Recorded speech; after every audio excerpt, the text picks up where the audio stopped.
Hello everybody. I don't have time for this video yet, I do it still. Does that make sense? No, it does not make sense. I'm full of self-doubt. But I'm courageous. For I know there will be a way to do it. No matter what. Against all odds. Still doing it. Despite the naysayers, the pressure. I suddenly stumbled across the death drive discovered by, of course, a woman had to discover the death drive. It was Sabina Spielrein. She needs to get more recognition for this. There is no satisfying video on YouTube about her work. I might take care about this.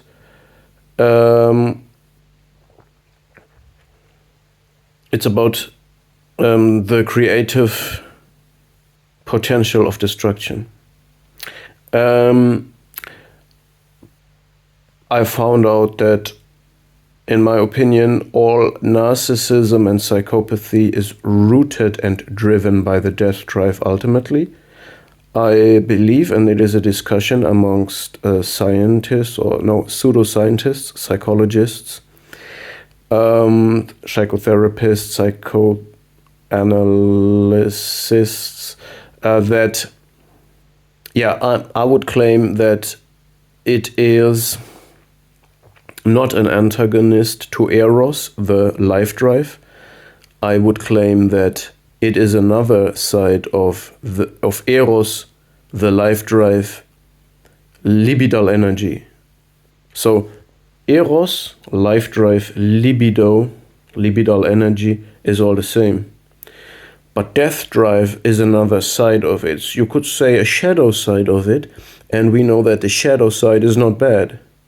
It's a question of how aware you are of that shadow side and that you're not afraid of it, and that you're ready for it. But narcissists and psychopaths pathologize a lot of things, and therefore they act based on a death drive. The death drive is emanating from the grandiose self, from the false self. We also call it fragile ego because for a narcissist, everybody who has a grandiose self or a psychopath who has a false self, everybody who holds them accountable, everybody who's not co-idealizing them, everybody who refuses to be working according to the introject of the narcissist, everybody who, in other words, penetrates the shared fantasy, grandiose self by confronting it with reality, a person with healthy boundaries, a person that insists on being an external individual equal to the narcissist or psychopath, insisting on its identity, is perceived as an attack on the grandiose self, and therefore living reality, life itself, is suffering and defending for the narcissistic psychopath. It's unbearable, it's terrible, it's negative. So this is one source of the death drive. The other source is for narcissists that have been created through maternal rejection and neglection. They have a bad object integrated. They have the dead mother, so to speak, as a bad object in their psyche, embedded, a voice that tells them they are not lovable. Therefore, they have to create the grandiose self that says, no, I'm perfect. And therefore, existence for them is a terrible, constant fight that also subconsciously makes them evil, doing evil things through projective identification and sadistic actions. They do this to redirect their inner battle against the bad object onto others. But it's ultimately death drive. It means that existence for these people, for two reasons, the bad object and the grandiose self, is perceived as unbearable, a terrible battle. They are constantly drowning. They constantly need supply and validation, fuel for the false self. So they're constantly drowning. Existence is terrible as a default mode.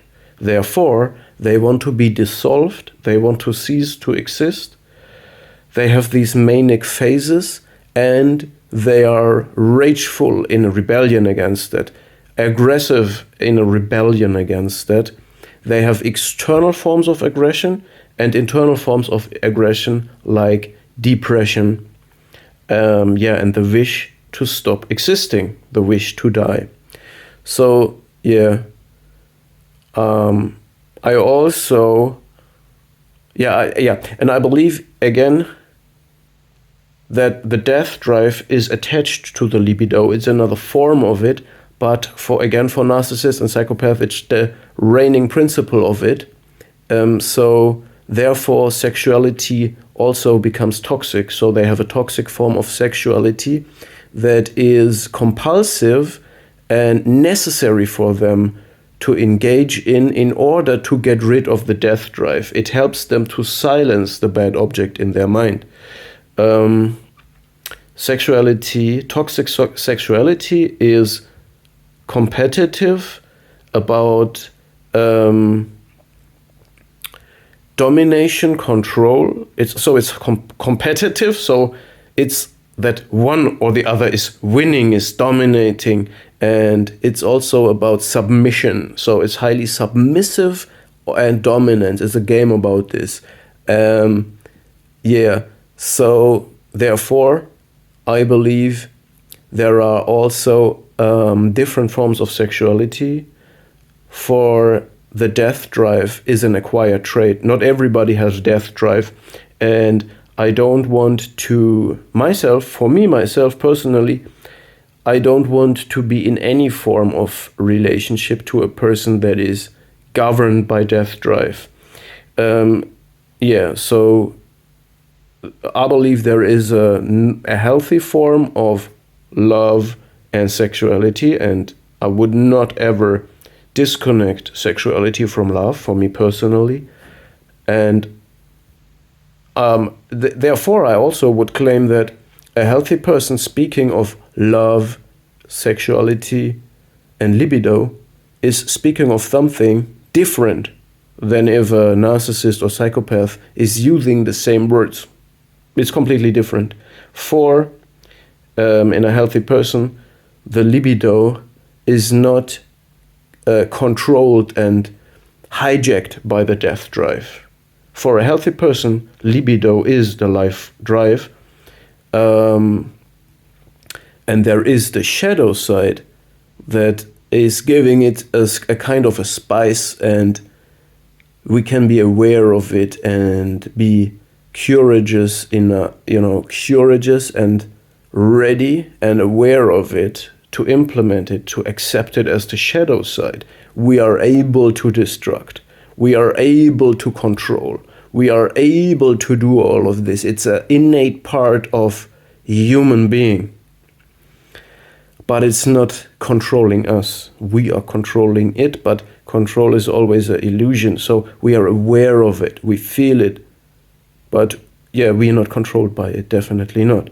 So, that being said, I told you I don't actually have the time to make this video, yet I do it. It's time to stop it. We will hone in on this. Kudos, I don't like the word, respect to Sabina Spielrein. Your work has to be put in the right light. Have a safe day, everybody. And don't enter the wrong fantasies of people that create a seductive fantasy for you. And stay away from people who are driven by death drive.